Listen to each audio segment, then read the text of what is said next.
Hey everyone. So today we're going to be going over how to replace the rechargeable battery on this G-Shock. This is a GW-6900.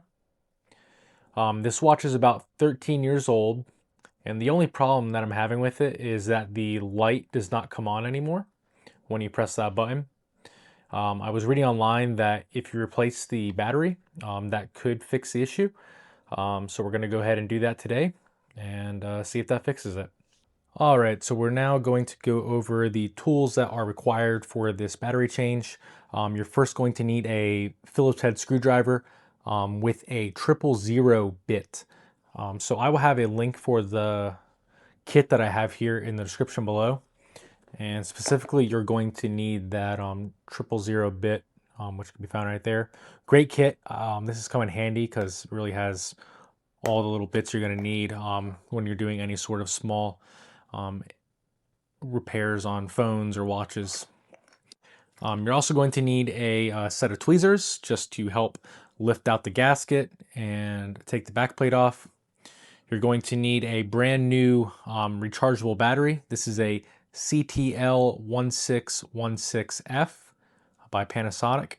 I will also have a link for this on Amazon. Okay, so we're going to start by removing the back plate. It has 4 Phillips head screws right there. I found that it's easiest if you take the band and kind of just tuck it this way and lock it in.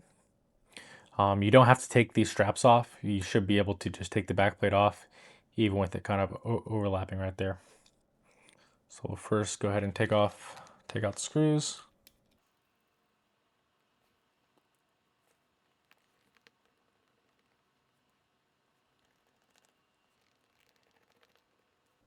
All right, so all 4 of those screws are out. You should now be able to just move that out of the way. One thing to take note of is the orientation of this back plate. So we have it facing this way. Should be right side up.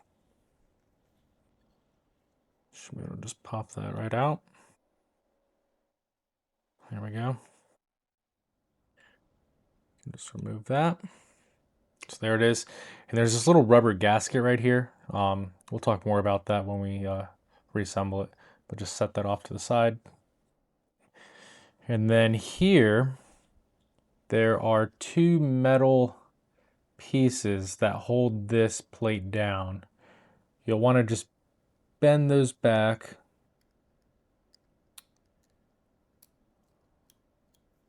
Be careful with it. So you can see there, if I can get it to focus.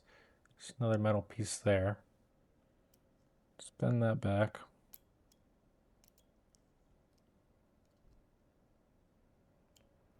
All right. Now once both of those are out of the way, this white piece should come right off.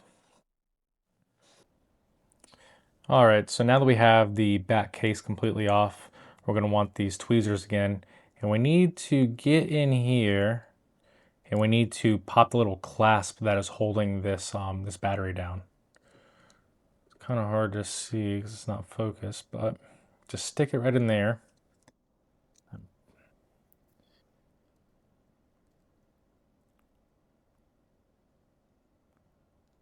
There it is right there.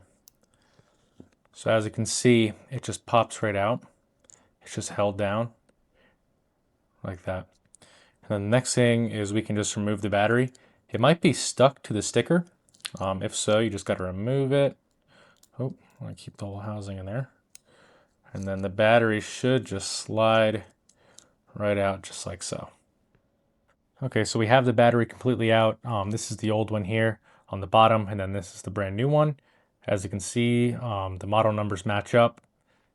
Same Panasonic brand, made in Indonesia, so it looks like an exact match. This is the old one. We'll put this aside. To reinstall, we pretty much just want to repeat the steps that we just did to disassemble it. And this is just going to slide right in here. And then we'll just push this flap down. You should hear a click. So after we replace the battery, we need to reset the watch. And to do that, you can see there's some little instructions on the back here. We need to touch these 2 points. There's this one, and then this one right here. So with the metal tweezers, I'll stick one end in the AC side and then one end right here, and then hold down for 2 seconds. The next step is going to be replacing the gasket. So since this watch is 13 years old, I'm actually going to apply a little bit of lubricant to this, just because it's such an old watch, and I just want to make sure that don't have any leaks. So this is just some lubricant that I use for my O-rings on my pool. Lube tube, you can get it on Amazon. Just apply a little bit on my finger, and then we'll just go and lightly apply that. I want to be very gentle because this gasket is very thin and delicate. So once that's done, we want to go ahead and reinsert the gasket into these grooves here.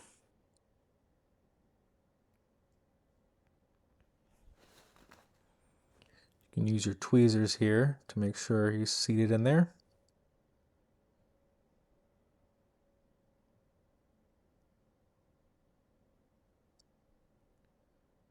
Okay, that looks pretty good.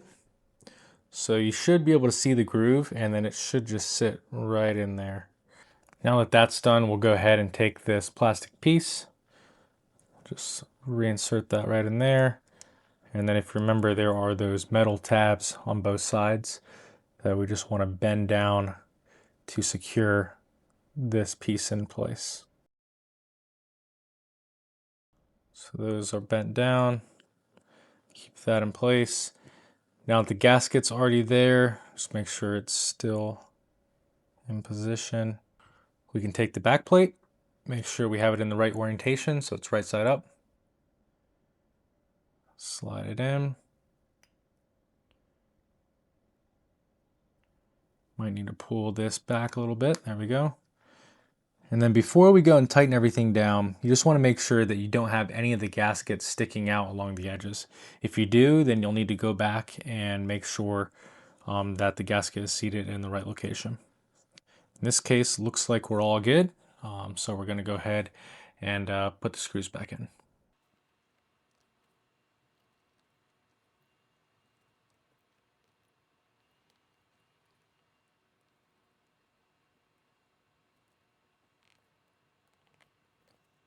All right, so we reinstalled the back plate with all 4 screws.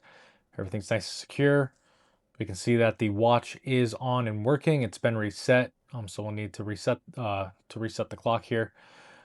You can see here that the battery indicator is flashing on the charge side, so that must mean that the battery is pretty low. I did notice that the light is still not working. That could just be because the watch is not fully charged yet, and I do remember reading that if the battery is very low, then the light won't come on. So we'll go ahead and sit this in front of a light, try to get the charge up, and then we'll test the light one more time.